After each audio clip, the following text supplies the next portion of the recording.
कि बस एक लम्हा होता है जब गुस्सा बहुत तेज़ी से ट्रिगर करता है और बस उसी लम्हे को काबू कर लेने की ज़रूरत है, तो फिर गुस्सा जो है वो अपने आप कंट्रोल में आ जाएगा। लेकिन स्वामी जी, ये हो नहीं पा रहा है, ये भी उतना ही सच है। आजकल का जो नौजवान है, जो यूथ है, वो बहुत गुस्से में रहता है। मामूली मामूली बात पर उसका जो खून है वो उबाल मारने लगता है। अब यही खून का उबाल जो है वो माता पिता की खिदमत के लिए करे, परिवार की सेवा के लिए करे, समाज और इंसानियत की खिदमत के लिए करे, तो कितना अच्छा है कि आज अपने हिस्से की रोटी जो है किसी भूखे को खिला देंगे, इस बात का गुस्सा रहे तो कितना अच्छा हो जाए। चीज़ें जो है वो अलग ही ट्रैक पर जाएंगी। तो हाँ, वो जो गुस्से में कई बार खाने की थाली सरका देना या फेंक देने से वो तो अच्छा और तो बुरी यही बात है। वो तो कि उसके किसी बाद तो भूखे को खाना खिला हाँ, दो। वो अपने आगे की थाली खिसकाने वाला मामला तो फिर कुटाई वाला है, उसके बाद पिटाई होनी चाहिए। सभी ने मार खाई है उस पर तो। हाँ, बिल्कुल बिल्कुल। लेकिन वही कि इस तरह से लोग गुस्से में हैं, नाराज़ हैं, ज़रा ज़रा सी बात पे दूसरे की जान लेने पर आमादा हो जा रहे हैं। स्वामी जी देखिए, मामूली सी बात पर लोगों का खून मार रहा है। मैं यही कह रहा था कि अगर यही खून उबाल मारे माता पिता की सेवा के लिए, भाई बहन की सेवा के लिए, समाज इंसानियत की खिदमत के लिए, तो हालात कितने अलग हो जाए। पति पत्नी का झगड़ा हो, ऑफिस का स्ट्रेस हो, रोड रेज के मामले हो, वजह जो भी हो, हर जगह बहुत जल्दी ताव आ जा रहा है।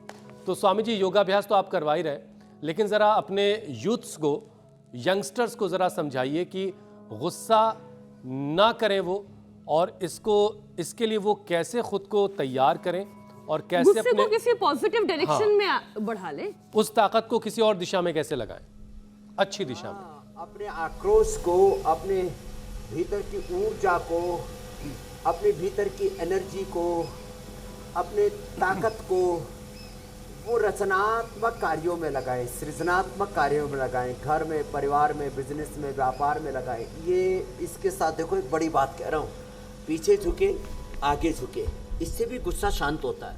नमाज पढ़ते हैं तो भी आगे झुकते हैं। हमारे यहाँ तो कहा ही जाता है, प्रातः काल उठ के रघुनाथ माता पिता गुरु नावई माता, मातृदेवो भव, पितृदेवो भव, आचार्य देवो भव, अतिथि देवो भव, राष्ट्र देवो भव।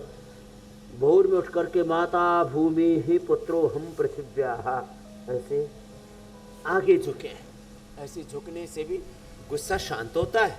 अब ये सारे देश की सबसे बड़ी समस्या, 50 से 80% गाँव में युवक बेरोजगार घूम रहे हैं, खेत में काम नहीं करते, माता पिता के साथ उनका हाथ नहीं बटाते, उनको पुरुषार्थ वाला, मेहनत मजदूरी वाला काम उनको घटिया लगता है, बड़ा काम करने में समर्थ है नहीं, इतना ज्ञान, इतना नॉलेज, इतना टैलेंट, इतना स्किल है नहीं कि उन्होंने एआई की ऐसी पढ़ाई कर ली है कि वो जो है अब जो है एलन मस्क की तरह आसमान पर कब्जा करने के लिए छलांग लगा सकते हैं। तो ये इसके गुस्से के 3 बड़े कारण। एक तो बच्चे पढ़ते समय पढ़ाई में ध्यान नहीं देते, अपना नॉलेज, अपना स्किल, अपने भीतर उन सामर्थ्यों को, उन सद्भावों को, सद्गुणों को, सच्चरित्रता को, अपने भीतर उस दिव्यता को नहीं जगा पाते।